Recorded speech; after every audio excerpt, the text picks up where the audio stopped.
नमस्कार दोस्तों, कैसे हैं आप लोग। तो हम लोग स्टार्ट करने जा रहे हैं हमारा सेकंड चैप्टर बहुपद। तो इस चैप्टर को शुरू करने से पहले हम कुछ जो बेसिक चीज़ें हैं हम वो समझेंगे, जैसे कि बहुपद क्या होता है और बीजीय व्यंजक क्या होता है। तो बहुपद से पहले हम समझेंगे कि जो बीजीय व्यंजक है वो क्या होता है। तो चर और अचर मिलकर बनाते हैं व्यंजक। अब हम समझते हैं कि चर और अचर होते क्या हैं। देखिए, चर जिनकी वैल्यू फिक्स ना हो, जैसे मैं एग्जांपल लेता हूँ। अगर मैं पूछूं 3 + 2 तो आप कहेंगे 5। लेकिन मैं ये कहूँ कि ये बताइए कि 2 + x बराबर कितना होगा, तो यहाँ पर इसका आंसर तब तक नहीं निकलेगा जब तक आप x की कोई वैल्यू ना ले लें, यानी x की जगह पे कोई आप एक फिक्स नंबर ना ले लें। अगर आप x की जगह पर आप लेते हैं 1, मान लेते हैं आपने x की जगह पे क्या ले लिया 1, तो आंसर कितना आ गया 3। लेकिन मान लीजिए आपने x की जगह पे ले लिया 2, तो आंसर कितना आ जाएगा 4। और अगर मान लीजिए आपने x की जगह पे आंसर आपने ले लिया 3, तो क्या होगा, तो आंसर होगा 5। तो यानी कि यहाँ पर जो हमारे x है, जो हमारा x था 2 + x, इसकी वैल्यू क्या हो रही है, इसकी वैल्यू हम बार बार हम चेंज कर सकते हैं। तो जो चर होता है वो उसकी वैल्यू कभी फिक्स नहीं होती, कोई 1 मान लेगा, कोई 2 मान लेगा, तो उसके हिसाब से जो आपका आंसर है वो चेंज होता रहता है। तो जब चर और अचर मिल जाते हैं तो उसे तब वो मिलकर बनाते हैं बीजीय व्यंजक। क्या बोलते हैं उसको, बीजीय व्यंजक। अब हम बात करते हैं कि अचर क्या होता है। अचर तो किसी भी नंबर को आप अचर बोल सकते हो, जैसे 2, 3, 4 और 5। क्यों? क्योंकि ये ऐसे ही रहेगा। तो अगर हम चर के कुछ उदाहरण लें तो वो क्या है, x, y, z। और अचर तो 1, 2, 3, 4 एंड सो ऑन। ठीक है, तो इतना आपको शायद समझ में आ गया होगा। तो जब चर और अचर मिल जाते हैं तो क्या बनाते हैं, बीजीय व्यंजक। जैसे 3x, 3x की पावर 2, 3x की पावर -2, तो इन्हें हम बोलते हैं बीजीय व्यंजक। अब हम समझते हैं कि बहुपद क्या होता है। बहुपद, देखिए बहुपद भी आपको बीजीय व्यंजक की तरह ही दिखेगा, लेकिन दोनों में काफ़ी अंतर होता है। जैसे जो हमारा बीजीय व्यंजक होता है तो उसमें क्या होता है कि एक अचर के साथ जो चर होता है उसकी जो पावर है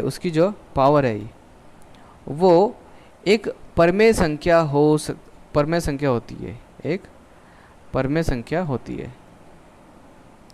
अब परमेय संख्या क्या होती है, ये हमने चैप्टर 1 में हमने पढ़ा था। परमेय संख्या हमारी वो संख्या होती है जिसको हम p/q यानी बटे में लिख सकते हैं, और जिसका q बराबर ना हो 0 के, जैसे 2/3। ठीक है, तो अगर मैं पूछूं कि 3x की पावर 1 क्या ये एक बीजीय व्यंजक है, तो आप बोलेंगे हाँ। क्यों? क्योंकि एक हमारा एक परमेय संख्या है, क्योंकि हम 1/1 लम लिख सकते हैं। लेकिन जो बहुपद होता है उसमें अचर भी होगा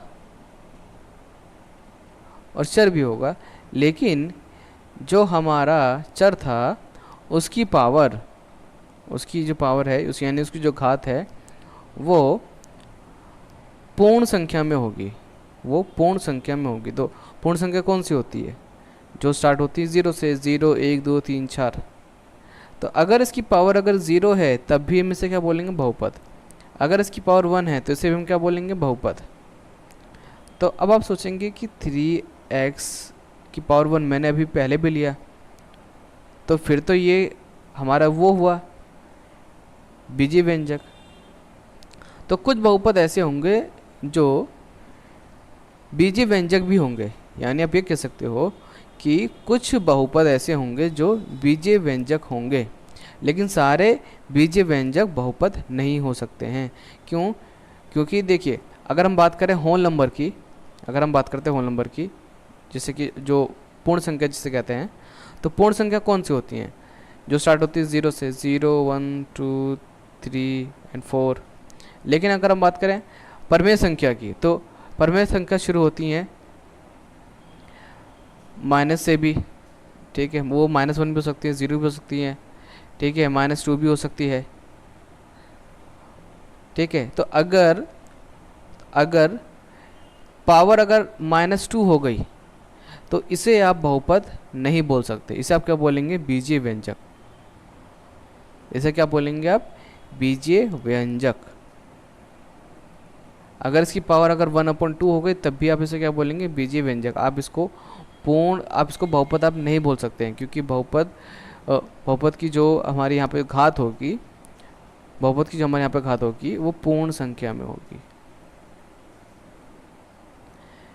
तो यहाँ पर हमने कुछ जो बेसिक्स हैं हमने वो समझे।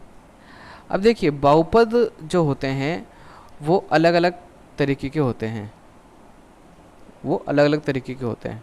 तो चलिए अब हम ये समझते हैं कि ये अलग अलग तरीके के मतलब किस टाइप के होते हैं। तो जो हमारे बहुपद होते हैं उनको आप दो तरीके से आप उनको नाम दे सकते हो। पहला है पद के तौर पर, पद के हिसाब से उनका नाम अलग हो सकता है और घात के हिसाब से उनका नाम अलग होता है, ठीक है। तो पहले हम पद के हिसाब से देखते हैं कि नाम कौन कौन से हो सकते हैं। देखिए, जो बहुपद में सिर्फ एक पद हो उसे हम बोलेंगे एक पदी बहुपद। जैसे 3x⁴ या फिर 4x, ठीक है, या फिर 5y⁵।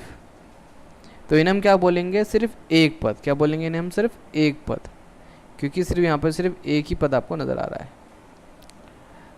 अब जिन बहुपद में पदों की संख्या 2 हो तो उसे हम बोलेंगे द्विपद। क्या बोलेंगे उसको हम? द्विपद। अब अगर किसी बहुपद में सिर्फ एक पद है तो उसे क्या बोलेंगे हम? एक पदी, ठीक है। लेकिन दो पद है तो क्या बोलेंगे? द्विपद। अब द्विपद के हम उदाहरण लेते हैं, जैसे 2x⁴ प्लस x। अब आपको कैसे पता चलेगा कि दो पद हैं? कि देखिए, दो पदों के बीच में आपको प्लस माइनस के साइन आपको मिल जाएंगे, प्लस माइनस के साइन आपको वहाँ पर मिल जाएंगे। अगर मान लीजिए मल्टीप्लाई का साइन है, मान लेते हैं कि यहाँ पर मल्टीप्लाई का साइन है, तो क्या होगा? तो देखिए, अगर यहाँ पे गुणा का साइन है तो ये गुणा हो जाएंगे और क्या बन जाएगा? 2x⁴।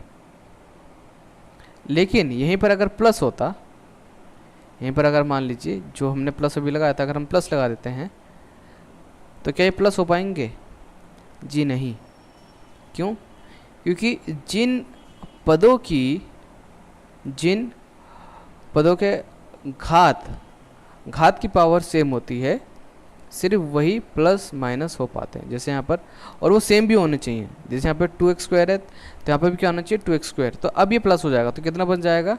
3x²। कैसे बना? देखिए, यहाँ पर 2x² का मतलब है कि x² आपके पास 2 हैं, तो 2x², देखिए 2x² ये हो गए प्लस एक और x² हो गया, तो कितने हो गए? 3x², ठीक है। तो एक पदी आपको समझ में आ गया और द्विपद आपको समझ में आ गया। अब त्रिपद, ऐसे बहुपद जिसमें 3 पद होते हैं उन्हें हम बोलते हैं त्रिपद।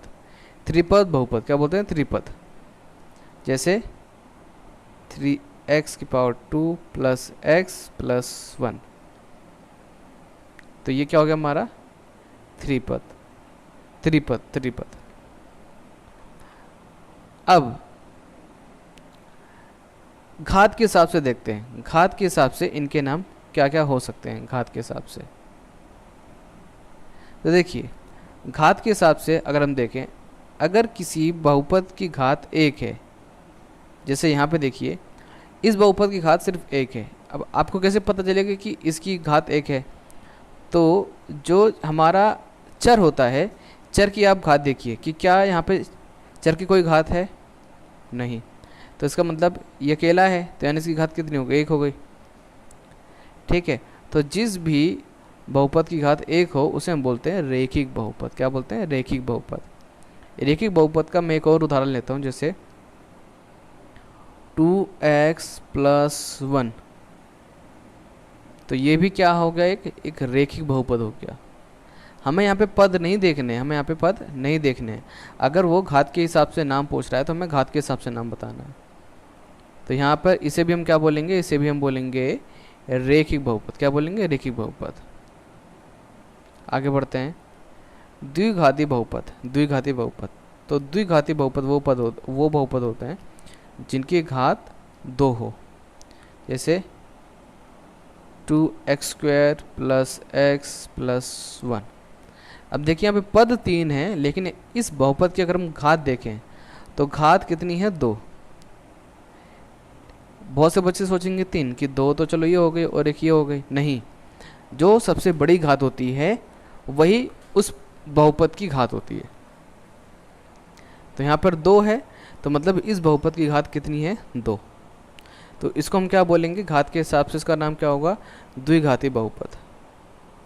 अगर मान लीजिए सिंगल है तो जैसे ये, तब भी से क्या बोलेंगे हम? द्विघाती बहुपद। हमें पद पे ध्यान नहीं देना।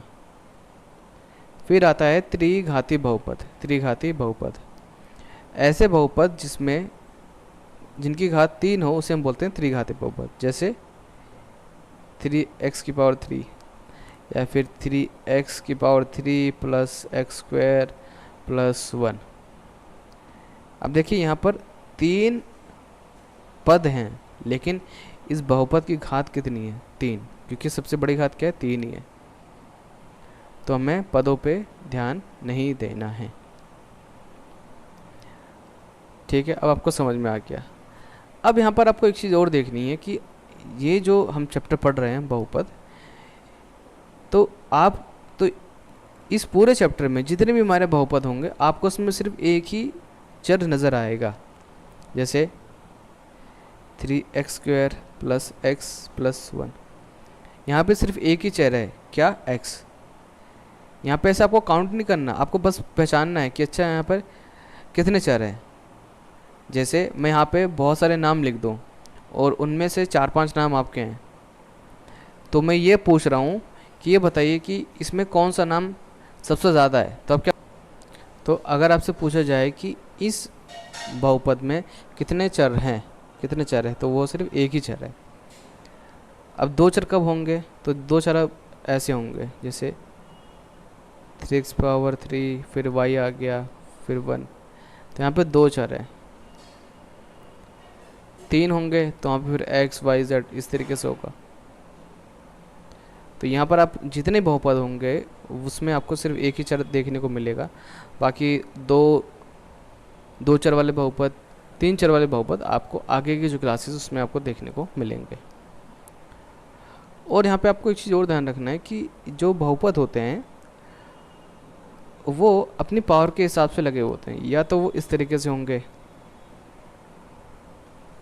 ठीक है, मतलब जो सबसे बड़ी पावर है वो आगे, फिर जो छोटी है फिर उसके पीछे, फिर 1 यहाँ से, यानी जैसे 3, 2, 1, 0 इस तरीके से, या फिर पीछे से, मतलब पहले क्या था 0, फिर 1, 2, 3, 4 इस तरीके से।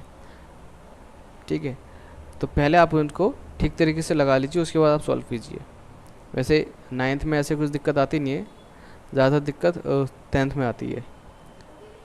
तो ये था हमारा बेसिक, मतलब जो बहुपद में जब हम ये चैप्टर करेंगे तो उससे पहले कुछ जो बेसिक चीज़ें हैं वो आपको पता होनी ज़रूरी थी। तो चलिए इसका जो एक्सरसाइज 2.1 है हम वो करके देखते हैं। तो एक्सरसाइज 2.1 इसका फर्स्ट क्वेश्चन, तो इसमें लिखा है कि निम्नलिखित व्यंजकों में कौन कौन एक चर में बहुपद है। एक चर में ध्यान रहे, अगर सब में x है तो समझ जाना कि वो एक चर वाला बहुपद है। अगर सब में y है तो समझ आना कि वो एक चर वाला बहुपद है। अगर सब में t है, मतलब सभी पदों में अगर t है तो समझ आना कि वो एक पद वाला है। अगर उसके अलावा अगर कोई मिल जाए तो समझ जाना कि वो एक चर वाला बहुपद नहीं है। तो हमें एक तो ये बताना है कि एक चर में कौन कौन से बहुपद हैं और कौन कौन से नहीं, और कारण भी हमें बताने हैं। तो देखिए पहला देखिए, पहले तो हमें देखना है कि क्या ये एक बहुपद है। तो बहुपद की मैंने आपको पहचान बताई थी कि चर और सॉरी जो अचर होगा उसके साथ जो चर होगा, ठीक है, उसकी पावर क्या होनी चाहिए, एक पूर्ण संख्या। ठीक है, ना वो माइनस में होनी चाहिए, ना वो रूट में होनी चाहिए, और ना ही वो बटे में होनी चाहिए। तो चलिए देखते हैं। तो पहला वाला तो हमारा साफ साफ हमको दिख रहा है कि बहुपद है। अब हमें ये देखना है, तो अब हमें ये देखना है कि क्या ये एक चर में बहुपद है या फिर नहीं। तो है, क्योंकि यहाँ पर आपको सिर्फ x नज़र आ रहा है। तो अगर आपसे कोई पूछे कारण कि ये एक चर में बहुपद क्यों है, क्योंकि तो आप बोल सकते हैं कि क्योंकि इस बहुपद में सिर्फ एक ही चर है, वो है x। अब दूसरा, क्या दूसरा जो व्यंजक है उसमें सिर्फ एक चर है, तो आंसर है यस। लेकिन पहले तो मैं ये देखना था कि ये एक बहुपद है या फिर नहीं, तो बहुपद है। अब बहुत से बच्चे सोचेंगे कि यहाँ पे जो √2 है, यहाँ पे जो √2 है, क्या उसकी वजह से ये बहुपद नहीं हो सकता। तो ऐसा नहीं है, हमें पावर देखनी थी कि पावर जो है हमारी वो रूट में नहीं होनी चाहिए, ना माइनस में होनी चाहिए, और ना बटे में होनी चाहिए। क्योंकि बताया ना, जो परमेय संख्या होती है वो होती है सिर्फ और सिर्फ व्यंजक की, जो बीजीय व्यंजक होते हैं उसकी पावर होती है। तो यहाँ पर जो हमारा चर है y, उसकी पावर 2 है, और जो 2 है वो रूट में है सिंगल। तो यानी कि पहला और दूसरा हमारा एक चर में बहुपद है। तीसरा हमारा बहुपद ही नहीं है। क्यों? क्योंकि यहाँ पे तो सबसे पहले चीज़ ये बहुपद ही नहीं है। ठीक है, तो यहाँ पर जो चर है वो हम देखेंगे नहीं। फिर आगे बढ़ते हैं, ये भी हमारा बहुपद नहीं है, क्योंकि अगर यहाँ पे ध्यान से देखें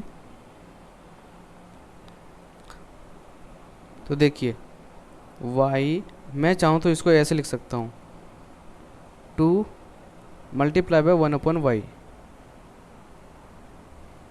तो इस तरीके से तो जो हमारा चर है वो आना ही चाहिए, है ना। तो ये भी हमारा नहीं है। क्यों? क्योंकि यहाँ पर जो चर की जो पावर है वो पूर्ण संख्या में नहीं है। अब आते हैं हमारे फिफ्थ पे। तो यहाँ पे तो आपको साफ साफ 3 चर नज़र आ रहे हैं, तो ये भी नहीं है। चलिए आगे बढ़ते हैं, क्वेश्चन नंबर 2। हाँ, एक कॉन्सेप्ट और है गुणांक का, वो मैं आपको बताना भूल गया। तो चलिए इसी क्वेश्चन के साथ मैं आपको गुणांक भी समझा देता हूँ। तो इस क्वेश्चन में हमें बताना है कि निम्नलिखित में से, यानी ये जो हमें नीचे दे रखे हैं, निम्नलिखित में से प्रत्येक में x² का गुणांक हमें बताना है। तो x² का गुणांक का मतलब है कि x² के साथ कौन सा नंबर, यानी कौन सा नंबर मल्टीप्लाई हो रहा है। तो देखिए जैसे अगर मैं यहाँ पे पहले मुझे ढूंढना है x2, ये रहा x2। क्या x2 के साथ कोई नंबर है? नहीं है। साइन कौन सा है? प्लस का। ठीक है, तो इसका मतलब कि इसका जो गुणांक है वो है +1 x2 का। अगर यहाँ पे लिखा होता x, इसकी जगह लिखा होता x, तब भी आंसर क्या होता? 1। तो हमें ये देखना ज़रूरी है कि वो किसका गुणांक वो पूछ रहे हैं। फिर यहाँ पे देखें तो यहाँ पर क्या है? -1। क्यों? देखिए अगर x² के साथ देखें कोई नंबर नहीं है लेकिन माइनस का साइन है, तो हम क्या मानेंगे? -1। जब कोई नंबर ही नहीं होगा तो हम मानते हैं 1। 0 इसलिए नहीं मानते क्योंकि अगर 0 होता तो ये भी यहाँ पे नहीं होता। अब यहाँ पर अगर x2 के साथ देखें तो क्या है? π/2। तो यहाँ पर x2 का गुणांक क्या हो गया? π/2। और यहाँ पर यहाँ पे तो है ही नहीं, यहाँ पर तो एक्स स्क्वायर ही नहीं है, तो क्या होगा 0। ठीक है, तो आगे बढ़ते हैं।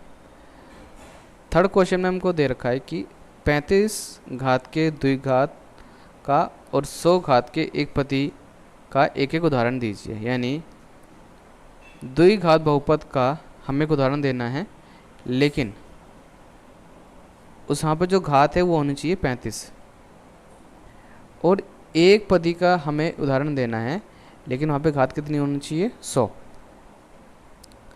तो ये इसका हम एग्जांपल लेते हैं।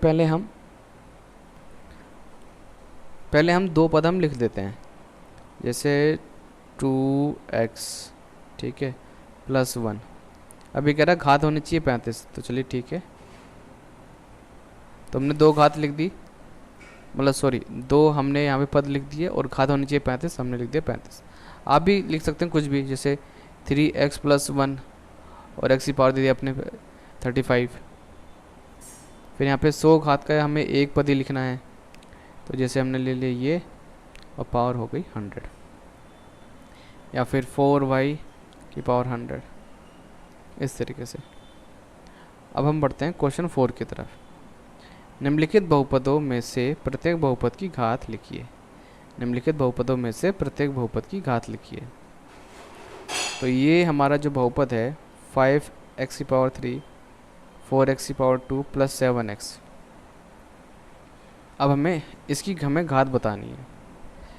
तो जो मैंने आपको बताया था कि जो सबसे बड़ी जो घात होती है वही उस बहुपद की घात होती है। तो यहाँ पे कितनी है 3, तो इसकी कितनी घात हो गई 3, इसकी 2, इसकी 1 और इसकी 0। समझ में आ गया? ठीक है, अब हम बढ़ते हैं क्वेश्चन नंबर 5 की तरफ। बताइए कि निम्नलिखित बहुपदों में से कौन कौन बहुपद रैखिक हैं, द्विघाती हैं और त्रिघाती हैं। तो हमें घात के हिसाब से इन बहुपदों के नाम बताने हैं। तो पहला वाला कौन सा होगा? घात देखिए यहाँ पे 2 है ना, तो वो कौन सा होगा? द्विघाती। कौन सा होगा वो? द्विघाती। और दूसरा वाला, इसकी घात कितनी है 3, तो ये कौन सा होगा? त्रिघाती। क्या होगा? त्रिघाती। तीसरा वाला, इसकी घात कितनी है 2, तो ये कौन सा होगा? द्विघाती बहुपद। देखिए मैं क्या कर रहा हूँ, जो सबसे बड़ी घात है आपको वो देखनी है। जैसे यहाँ पे y की घात कितनी है 2 है ना, तो यानी कि द्विघाती हो गया। यहाँ में हमें इन दोनों की जो घात है उसको जमा नहीं करना, जो सबसे बड़ी घात है हमें वही देखनी बस। और यहाँ पर ये हो गया हमारा रैखिक। क्यों? क्योंकि यहाँ पे जो घात है हमारी वो क्या है? एक ही है। पद पे हमें ध्यान नहीं देना, पद के हिसाब से इसका नाम अलग है। ये वाला ये भी रैखिक हो गया, ये द्विघाती और ये त्रिघाती। तो आशा करता हूँ आपको ये सभी जो क्वेश्चंस हैं ये आपको समझ में आए होंगे। अगर आपको कोई भी डाउट है तो आप कमेंट बॉक्स में कमेंट करके मुझसे पूछ सकते हैं, या फिर मेरा व्हाट्सएप नंबर नीचे है, आप वहाँ पर आप मुझे व्हाट्सएप भी आप कर सकते हैं। तो चलिए मिलते हैं नेक्स्ट वीडियो में।